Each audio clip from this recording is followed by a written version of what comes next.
Indians ने भी occupy किया है।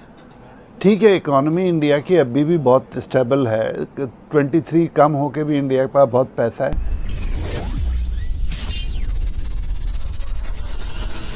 नमस्ते दोस्तों, जय हिंद। कैसे हो गाइस? आपका अपने YouTube चैनल हिंदुस्तान स्पेशल में हार्दिक अभिनंदन। 10 सितंबर को भारत और चीन के विदेश मंत्रियों की बैठक रशिया में हुई। ये मीटिंग करीब 2.5 घंटे तक चली। चीन और भारत के बीच ये समझौता हुआ कि दोनों देश LAC पर तनाव कम करने की पूरी कोशिश करेंगे और अपनी फौजों को घटाने की ओर कदम बढ़ाएंगे। LAC पर शांति बनाए रखने की दोनों देशों ने अपील की। दूसरी तरफ चीन ये अच्छी तरह जानता है कि अगर उसने LAC पर कोई भी गुस्ताखी करने की कोशिश की तो उसका जवाब पूरी ताकत के साथ दिया जाएगा और दोबारा चीन ये हिम्मत करने की कोशिश नहीं करेगा। पाकिस्तानी मीडिया ये मान रहा है कि भारत ने लद्दाख में कई ऊंची चोटियों पर कब्जा कर लिया है। आज की वीडियो में नुसरत मिर्ज़ा और उसके पैनल ने और क्या कहा, तो चलिए दोस्तों आज की वीडियो की तरफ चलते हैं। जो इजलास हुआ है शंघाई कोऑपरेशन तंजीम का, उसमें ये फ़ैसला हुआ है कि भारत और चीन की सरहद पर अमन और सुकून को बहाल करना चाहिए और उसके लिए उन्होंने कुछ नुकात पेश किए हैं, जिसमें 5 नुकात हैं कि भारत और चीन के वज़ार ख़ारिजा के दरमियान में बातचीत में कशीदगी को कम करने के लिए 5 नुकात पर इत्तेफाक हुआ है।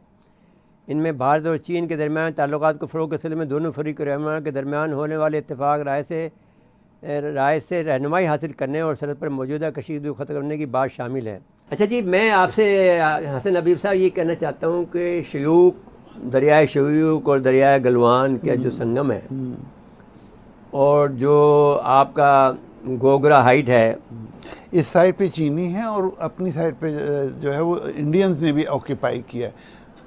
ठीक है, इकोनॉमी इंडिया की अभी भी बहुत स्टेबल है, 23 कम होके भी इंडिया के पास बहुत पैसा है। लेकिन सवाल ये है कि जब यार जंग होती है तो फूक जाता है ना पैसा। हाँ, तो और जो इंडिया की एक्टिव इस वक्त वहाँ इन्वॉल्वमेंट है और जो उनका खर्चा होगा, देखिए आप सर्दियों में उन हाइट्स पे बैठना प्रैक्टिकली इम्पॉसिबल है। प्रैक्टिकली 5000 फिंगर गए, वो फिंगर कहलाती है। वो तो पांगोंग लेक जो है वो तो फिंगर्स ही हैं, बिल्कुल स्टीप हैं। हाँ, उन पे आप हाथ से मैंने देखा अभी अपने जब मैं गया गिलगित बल्तिस्तान, अच्छा, तो वहाँ पर भी कई फिंगर हैं ऐसी। हाँ, तो वो पॉइंट सारा ये कि देखिए, एक तो ये कि इंडिया की हमें, जैसे मैं पहले कह रहा था, कैपेबिलिटी समझने की जरूरत है। इंडिया की फ़ौज ने 71 के बाद से, और 71 की जंग जो आपको पता है वो this was not a war, it was just skirmish, जिसे मैं कहता हूँ। जो वो कर रहे हैं वॉर ऑन टेरर, वो तो थानेदारी वाली पुलिस वाला काम है।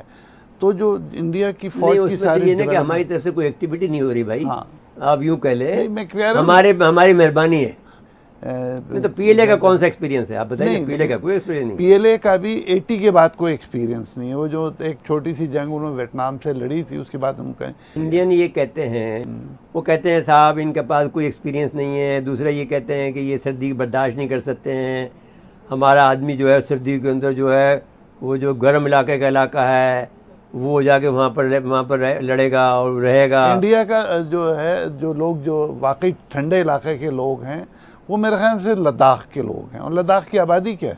नहीं, कोई आबादी नहीं है, वो सब मुसलमान ज़्यादा हैं। ठीक है ना। अच्छा, लेकिन आपने ये कहा कि दोनों बैठे हुए हैं, तो क्या इंडिया ने भी कोई ऊंचाई पे कब्जा कर लिया है? इंडिया अपनी साइड पर, दरिया की दूसरी साइड पर बैठ के जो उनको ऊंची जगह मिली हैं, उन्होंने पिछले जून के बाद से लेके अब तक उसमें काफी फोर्टिफाई किया है। तो उस लिहाज से देखिए, बेसिक बुनियादी तनाज़ा है क्या, वो तो सारों को पता है। लेकिन वो बुनियादी तनाज़े के बावजूद चाइना और इंडिया एक बेहतरीन सबसे नंबर 1 ट्रेडिंग पार्टनर बन गए। लेकिन 2013 का मैंने जिक्र जान के किया। तो जमील अहमद खान साहब, मैं आपसे ये कहना चाहता हूँ, तो जो अभी इसको चैलेंज दरपेश हैं रूस से और चाइना से, तो अब इसमें तो दानिशमंदी तो यही होगी, चीन की कोशिश यही होगी कि वो किसी तरह से मामले को संभाले और इंडिया को किसी तरह से, रूस भी अगर संभाल ले तो फिर अगर इस इलाके में पीस हो जाए तो ये एक किस्म की अमेरिका को एक शिकस्त के मुतरादिफ होगा। और इसमें लेकिन जबकि अमेरिका, आपने जब ये सारी बातों का जिक्र किया है, वहाँ क्वाड भी तो हो गया ना। कि जो उन्होंने जो 4 मुल्की मुआहदा किया है, ऑस्ट्रेलिया, जापान, इंडिया और अमेरिका। जी यह वो कॉर्ड जो हुआ है उसको आप उस तनाजुर में देखें, स्ट्रिंग ऑफ पर्ल्स और स्ट्रिंग ऑफ अलायंस के तनाजुर में देखिए आप, और जब उसको आप इस तनाजुर में देखें, रशिया चाइना की मिलिट्री जो एक्सरसाइजेज हैं, जो उनकी मिलिट्री की जो स्कीमें चल रही हैं, और वो कितनी तेजी से, कितनी तंदही से आगे चल रही हैं,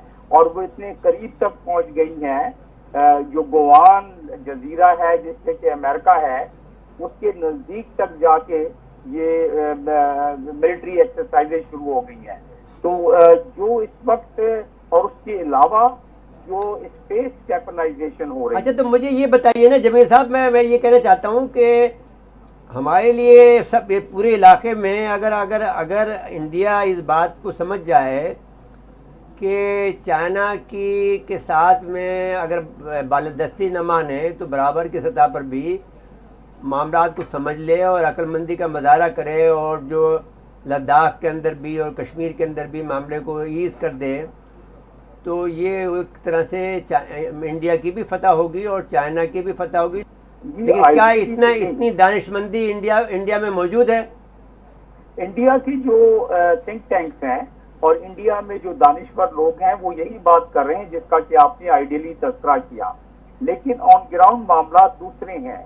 इंडिया मानता ही नहीं है कि 1890 का जो बॉर्डर का मुआहदा चाइना का हुआ था ब्रिटिशर्स के साथ, उसको वो मानता ही नहीं है कि ये कोई बाउंड्री लाइन है या ये कोई मुआहदा है। उसका असर ये पड़ा कि दोनों साइडों पर उनकी बहुत ज्यादा फोर्टिफिकेशन हो गई, ट्रुप्स की मूवमेंट हो गई, आमने सामने बैठ गए, और वांटेज पॉइंट जो है, बड़ी बड़ी जो पहाड़ी जो थे, ऊंचाइयां थी, उनको ऑक्यूपाई करके दोनों साइड पर बैठे हुए हैं।